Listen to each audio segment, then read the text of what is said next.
Hello et bienvenue dans une nouvelle vidéo.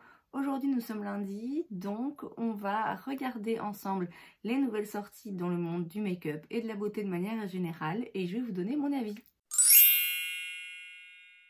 On va commencer sur la page de Trendmood. Je vous ai listé dans la barre d'infos, je vous ai mis les liens des pages Instagram que je suis pour connaître un petit peu les nouveautés en termes de make-up.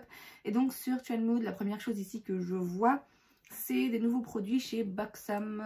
Buxom, ils sont assez connus pour leur gloss à lèvres, j'en ai un ou deux d'ailleurs. Et ici c'est leur Hot Shots Full On Plumping Lip Polish. C'est donc des gloss pour les lèvres repulpants. Qui coûte 23 $. Alors je vous avoue que quand on regarde les photos avec les modèles qui portent les différentes couleurs, bon, les couleurs sont très légèrement marquées, c'est quand même pas des trucs hyper pigmentés, c'est des glosses assez clairs avec juste une petite teinte. Ce qui m'a surpris en fait quand j'ai vu le visuel de la campagne, c'est que moi tout de suite ça me fait penser à l'automne avec ces couleurs. Les noms des teintes, c'est, enfin les différents glosses, c'est Spiced Hot Toddy, Peppermint Hot Cocoa, Mia Marshmallow et Camille Caramel, donc vraiment des trucs qui font référence à l'automne et apparemment ça a un goût de boisson à la cannelle, chose que je déteste d'ailleurs. Donc même si a priori les gloss Buxom c'est toujours intéressant, c'est toujours de la bonne qualité, je suis quand même perplexe, je suis en train de me demander s'ils n'essayent pas de nous sortir un lancement d'automne en plein mois de juillet. Bon, ce serait pas étonnant, ça arrive souvent, mais enfin voilà, sachez que ces glosses sont bientôt disponibles. On a ensuite dans la marque Nimia, qui est donc la marque de Nikki Tutorials, qui est une youtubeuse beauté très connue, qui vit aux Pays-Bas, enfin je suppose qu'elle vit toujours là. On a donc des glosses et des baumes à lèvres. Alors, les glosses coûtent 15,99 € et les baumes à lèvres 13,99 €. Il y a des teintes différentes, certaines plus brillantes que d'autres.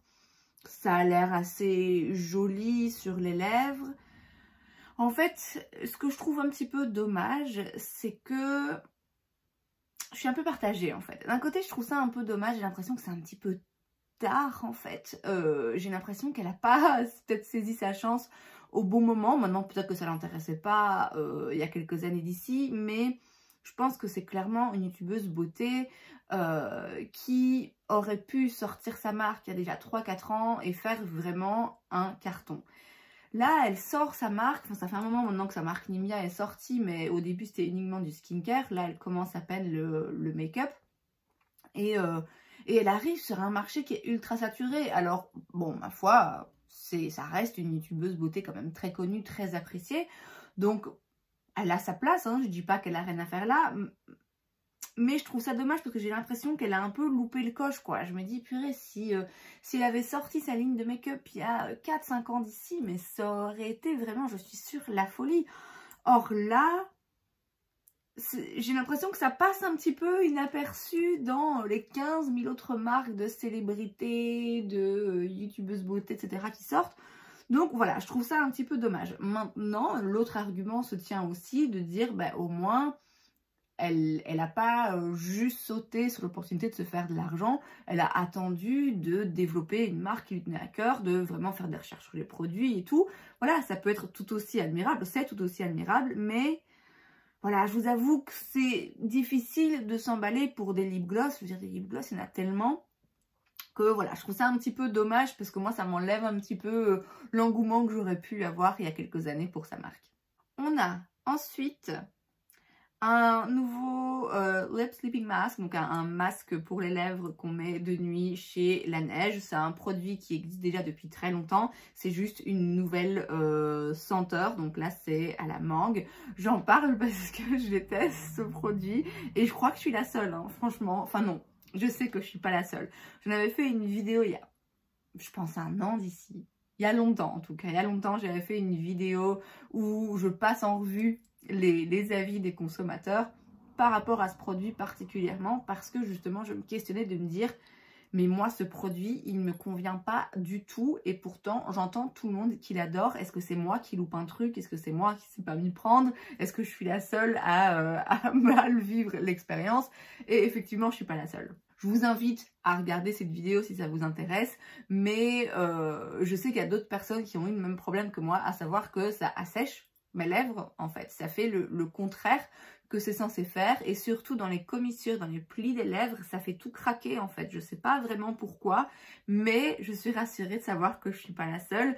Alors, je vais pas vous dire que c'est un mauvais produit, parce que je vous dis, il y a beaucoup de gens qui l'aiment beaucoup, et je doute pas de son efficacité pour ces gens-là. C'est juste que voilà, ça me fait toujours sourire quand je vois ce produit, ou quand j'en entends parler, parce que c'est vraiment, vraiment bien la preuve que tout ne marche pas pour tout le monde, même les trucs qui sont acclamés par vraiment la vaste majorité, bah voilà, peut-être que vous, pour une raison X ou Y, ça marche pas sur vous. C'est le cas pour moi de ce masque pour les lèvres, mais enfin, si vous l'aimez, sachez que maintenant c'est disponible à la mangue. Et encore un produit pour les lèvres, j'ai que ça, j'ai l'impression, un nouveau Gloss Bomb Cream chez Fenty, cette fois-ci c'est la teinte Peach Pout. Alors, j'ai l'impression... Elle avait sorti pour les fêtes, il me semble que c'était un lancement de ces fêtes ici de Noël 2021 quoi. Elle avait sorti un petit kit avec un blush et un gloss comme ça, il me semble que c'était un cream, dans des teintes justement un petit peu corail. Alors peut-être que c'était pas le même, mais je crois que c'était le même genre de teinte. Très jolie teinte, je dois avouer, très très jolie. Moi, je pense qu'elle va pas mal laisser ce genre de teinte que j'adore. Je les trouve très jolie à regarder. Il irait hyper bien avec mon vernis. Mais ça me va pas très bien au teint généralement. Mais enfin, je suis persuadée que si je la vois en magasin, je résisterai pas à l'envie de le swatcher. Et sachez que voilà, c'est disponible si ça vous intéresse. Un énième gloss. Ensuite, on va faire maintenant un petit tour sur Trendstopia. Et la première chose que je vois ici, ce sont des nouveaux crayons. C'est les No. 1 Pencil chez Glossier. Ils coûtent 16 $. Il y a 10 teintes, de teintes neutres, des teintes colorées. Alors, Glossier, c'est pas une marque qui m'intéresse. Alors, je vais être ridicule, mais je vous explique. Bon, déjà, d'une part, c'est vraiment quand je vois l'esthétique de la marque, quand je vois les produits qui sortent, le type de produits qui sortent, je pense pas être le public cible. Ils aiment bien quand même les trucs un peu plus naturels. Moi, d'évidence, c'est pas forcément ce que je préfère dans le make-up. Je sais qu'ils ont des produits adorés de tous. La raison pour laquelle j'ai jamais été tentée d'acheter la marque, c'est même pas que j'ai pas été tentée, c'est que j'ai un... j'ai un problème en fait avec cette marque. Je suis pas la seule, je dois pas être la seule. S'il vous plaît, dites-moi que je suis pas la seule. Est-ce que vous avez regardé The Hills quand vous étiez jeune? S'il vous plaît, dites-moi que oui. C'était une série qui était autour de Lauren Conrad particulièrement, mais aussi d'autres personnes. C'était une télé-réalité, bon, réalité quand même un peu, pas scriptée, mais on va dire, pas la caméra qui court derrière les gens. Vous voyez, c'était quand même très bien filmé, vraiment fait comme une série en fait. Bref. The Hills, si vous ne connaissez pas, je vous invite à les regarder. J'adore, enfin j'adorais. Et dans cette série, il y a à un moment donné une stagiaire qui s'appelle Emily d'ailleurs, pas de bol. Une stagiaire qui vient, qui fait quelques apparitions dans la série et qui est un peu énervante en fait, et qui est un petit peu présentée comme la rivale de Lauren Conrad, qui était l'héroïne de la série et qui était évidemment ma préférée et la préférée de tout le monde.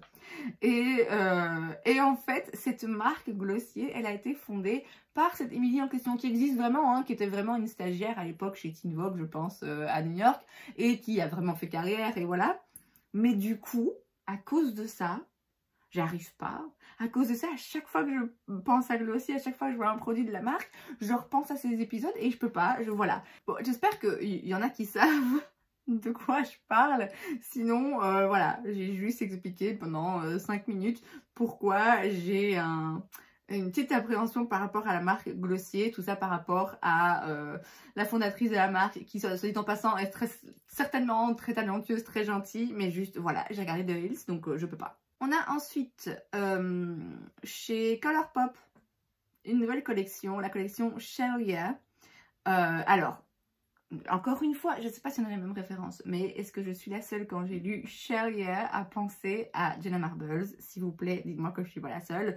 Il y a donc 2 palettes pour les yeux, 2 quads de d'highlighter, 3 gloss et une poudre visage et corps de chez Soul Body. En fait, ça fait un peu cheap, je trouve. Quand j'ai vu la collection, en fait, la palette, les palettes d'highlighter, là, franchement, ils sont pas jolis, je trouve. Et pareil, les palettes de fard à paupières, il y a quelque chose qui, je sais pas si c'est les couleurs ou le packaging, ou si c'est les couleurs, pardon, associées au packaging. Il y a un truc qui fait très make-up de chez Claire's, vous voyez? Je sais pas si je suis la seule à penser ça. Pareil, les gloss, hein, je crois que c'est les couleurs aussi, les trucs irisés comme ça. Je sais pas. Alors, mon Colourpop, de toute façon, je le dis à chaque fois, moi, j'ai pas envie de payer des frais de douane pour des trucs de make-up qui normalement coûtent pas cher. Donc, je suis pas prête de commander chez eux. Mais là, en l'occurrence, autant il y a parfois des trucs qui me font envie, autant là, je trouve que ça fait cheap. Voilà. Ensuite, chez Elf, on a des nouveaux produits. Les No Budget Cream Shadows et les Shadow Sticks. Donc les Shadow Sticks, ils existent déjà, c'est juste qu'il y a des nouvelles teintes. Les No Budget Cream Shadows, ça c'est nouveau. Donc ce sont des crayons, des sticks. Shadow Stick, je crois que vous avez compris, des sticks pour de fard à paupières et aussi des fards à paupières crème en peau. Il y a vraiment des couleurs intéressantes. Je trouve que surtout pour les fards à paupières crème là, dans les peaux qui ressemblent beaucoup au Paint Pot de chez MAC d'ailleurs, je trouve que pour un premier lancement, c'est quand même des couleurs intéressantes. C'est orangé là, le petit lilas, bon, pile dans la tendance, un très joli bleu, même si, vous savez, le bleu sur mes yeux, j'aime pas trop, c'est quand même un très joli bleu. Assez curieuse, je dois dire, même si c'est pas le genre de produit dont je raffole. Le choix des couleurs, au moins, m'intrigue. Toujours chez Elf, on a la Game Up Collection. Il y a donc... il y a de tout. Il y a des gloss, il y a palette de fard à paupières, il y a spray, il y a du vernis, il y a des pinceaux. Ouais, vraiment un petit peu de tout. Ça a l'air assez fun. Bon, je peux pas dire que ça m'attire particulièrement, cette petite palette hyper colorée. Bon, voilà, c'est joli, c'est très coloré, mais bon, il n'y a rien vraiment qui me saute aux yeux. Les vernis, il y a quelques couleurs intéressantes, mais pareil, j'en ai déjà tellement que, voilà, c'est plus forcément hyper intéressant à mes yeux. J'ai juste une petite note par rapport à la palette, parce que ça m'angoisse, ça m'angoisse. Je vous mets une autre photo, un autre visuel là, juste après. La palette, il y a donc à chaque fois une teinte mate et une teinte irisée dans les mêmes coloris. Mais les fards sont pas mis les uns en face des autres dans la palette. Et j'ai besoin de savoir pourquoi. Pourquoi? Parce que ça ne va pas. Ça aurait été tellement plus logique de mettre le fard bleu irisé en haut du fard mat bleu. Vous voyez? Tout est décalé en fait. C'est décalé et je comprends pas pourquoi, parce qu'en plus sur les swatchs par exemple, vous voyez le bras juste en dessous avec tous les swatchs, bah c'est fait de façon beaucoup plus logique avec à chaque fois le fard métallique, le fard mat, vous voyez. Ça m'angoisse. Ça m'angoisse, je vous cache pas. Mais bon voilà, blague à part, il y a une nouvelle collection chez Elf. Comme toujours chez Elf, c'est assez bon marché, donc si ça vous intéresse, c'est d'autant plus intéressant. Alors on a apparemment une nouvelle palette chez Beauty Bay, la New Mood. Alors apparemment, il y a une erreur qui a été faite où elle a été visible sur Beauty Bay pendant un moment, puis elle a été retirée. Donc je pense que quelqu'un a fait une petite erreur là-bas. C'est une jolie palette colorée. En fait, ce que j'aime bien, c'est qu'il y a des couleurs, je trouve, un petit peu inhabituelles. Et un mélange de couleurs intéressant. Mais comme toujours, hein, chez Beauty Bay, franchement, ils sont forts pour ça. Maintenant, là, comme ça, en plus, bon, c'est pas une image hyper claire non plus. Je peux pas dire que j'ai forcément hyper envie, que je suis hyper curieuse, mais qui sait, peut-être que quand elle sortira, je verrai des revues et que comme d'habitude, c'est la qualité Beauty Bay absolument incroyable et que ne fût-ce que pour 2-3 fards très spéciaux, j'aurais envie de la prendre, puisqu'en plus, pareil, Beauty Bay, c'est pas cher. Donc voilà, pas beaucoup de détails, mais a priori, on aurait bientôt une nouvelle palette chez Beauty Bay. On a ensuite chez Beauty Blender le Bounce Liquid Whip Long Wear Foundation, donc leur fond de teint qui change de packaging. Amen. Amen. Je ne sais pas pourquoi ça leur a pris autant de temps. C'est donc leur fond de teint qui était avant dans un packaging. Bah, attendez, je vais vous montrer. Ce packaging de... vous voyez, où vous avez un truc ici derrière pour verrouiller. Que déjà, il n'y a pas marqué on-off. Donc moi, je ne sais jamais si c'est ouvert ou fermé. À chaque fois, je dois vérifier. Je crois que là, c'était bien fermé, ouais. Et alors, vous appuyez ici. Vous avez le produit qui sort par cette pompe qui est dégueulasse. Hein, et qui, normalement... vient ici et ça vous sert du coup comme une petite palette si vous voulez sur laquelle vous venez prélever le fond de teint pour pas devoir faire la pompe sur votre main, vous voyez. Sauf que ça c'est en théorie, en pratique ce truc ça en fout partout. Je compte pas le nombre de fois où j'ai eu du fond de teint sur mes vêtements, sur mes meubles, enfin voilà, c'est vraiment... Je comprends l'idée derrière le packaging, mais ça va pas du tout. Personnellement, c'est un truc pareil. Et je me le rappelle, à l'époque où c'était sorti, tout le monde était là, mais qu'est-ce que c'est que ce truc? Non, enfin peut-être pas tout le monde, mais en tout cas, beaucoup de gens que je suivais étaient d'accord de dire que le packaging, c'est pas nécessaire. Non seulement c'est pas nécessaire, mais en plus, en fait, ça fait pire que mieux. Donc, ils ont apparemment écouté, mieux vaut tard que jamais, et maintenant, c'est dans un packaging, c'est un tube, tout simplement. Il coûte 29 $. Dans mes souvenirs, il coûtait plus cher quand même. Mais bon, voilà. C'est un bon fond de teint, un très bon fond de teint que j'aime beaucoup. Donc, si vous ne l'aviez pas déjà, je vous conseille de l'acheter dans ce nouveau packaging, là, pas l'ancien que je vous ai montré. Ensuite, il y a des nouveautés dans une marque que je ne connais pas, c'est la marque Bella Beauté Bar. Et alors, il y a des fards à paupières multichromes et aussi des gels avec plein de paillettes. C'est tellement beau. Je connais pas cette marque, c'est 25 $ chaque produit. Je sais pas du tout où elle est basée, comment elle se trouve, mais en fait, c'est juste tellement beau. Les paillettes comme ça, les trucs holographiques, vraiment, je suis tellement cliente et pourtant j'en mets pas assez souvent sur mes yeux, mais rien que de regarder ces images ça me remplit de joie. Autre marque dont j'ai jamais entendu parler, c'est la marque Saints Angels Sinners, c'est la palette Together. Alors en fait quand je regarde l'harmonie de couleurs, les swatchs sur le bras là, magnifique, vraiment des jolies couleurs. Alors c'est pas forcément la palette que moi j'achèterais parce que ça se rapproche quand même un tout petit peu de la palette Serenity de chez Cosmic Brushes qui devrait arriver là incessamment sous peu. Je crois qu'elle est commencée à la douane, mais bref. Mais il y a quand même des teintes là multichromes qu'on voit qui sont vraiment très belles.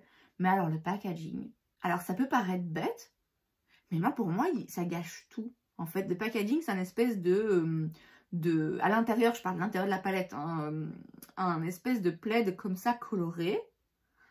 Déjà les couleurs, alors ça reprend certaines de la couleur de la palette, les couleurs de la palette sont très belles, mais en motif plaid comme ça je trouve pas ça joli. En plus encore une fois, moi je trouve que ça brouille un petit peu le message, j'ai toujours du mal quand il y a quand le fond des palettes sont bariolés, j'ai du mal à lire les couleurs des fards à paupières, vraiment à bien regarder. Et ça fait vieillot en fait. Je trouve que ce motif plaid à l'intérieur, ça fait vraiment vieillot et je trouve ça dommage parce que je suis persuadée, c'est pas pour rien qu'il y a des gens qui font des études de marketing, mais je suis persuadée que si le fond de la palette était noir ou blanc, elle serait vachement plus intéressante, elle sauterait vachement plus aux yeux et elle donnerait plus envie de l'acheter. Donc je voulais juste le préciser parce que vraiment je trouve ça dommage pour le coup. Bon après ça reste voilà, des couleurs intéressantes et comme je vous l'ai dit de toute façon pas une palette que j'achèterais même si le packaging était différent. Mais voilà, encore un exemple de le packaging quand même ça compte. Et alors un dernier truc, alors j'en parle parce que c'est ce genre de truc qui arrive où vous vous dites putain c'est pas possible, on m'espionne ou alors c'est quoi cette coïncidence de fou. Hier je regardais, je suis tombée sur un live Instagram de Samantha Ravendale qui est une youtubeuse canadienne que j'aime beaucoup, où elle faisait un live où elle se maquillait, elle papotait, voilà. Et donc je regarde le live et après ça, du coup, je me suis dit, oh, tiens, ça fait longtemps que j'ai pas regardé de ces vidéos. Et donc, j'ai été rechercher un petit peu une vidéo un petit peu plus ancienne, mais pas trop. Et je tombe sur une vidéo où elle utilise, que j'avais déjà regardé dans cette vidéo au moment où elle était sortie, mais ça fait déjà un moment. Et dans cette vidéo, elle utilise quelques produits d'une marque qui s'appelle Rituel de Filles. Et bon voilà, je regarde cette vidéo où elle parle de cette marque.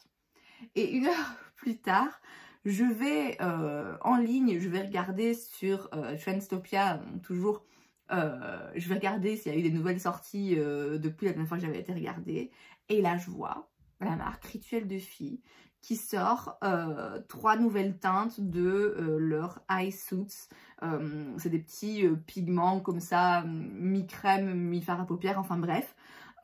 Et c'est justement un des produits qu'elle avait essayé et je me suis dit, what, c'est quoi? Allez, franchement, c'est quoi cette coïncidence? Le fait que je regarde cette vidéo de Samantha Ravndal, je veux dire clairement, si j'avais pas regardé la vidéo 1 heure avant, j'aurais vu ce produit, j'aurais pas du tout prêté attention en fait. Donc voilà, j'ai trouvé ça hyper chelou. Bref, donc du coup j'en parle. Je connais pas cette marque, enfin voilà, je la connais maintenant puisque j'ai vu cette vidéo, mais j'en connais que ça. Et donc ce sont en effet des fards à paupières un petit peu crémeux. Ce que je retiens de cette vidéo, c'est que en termes de...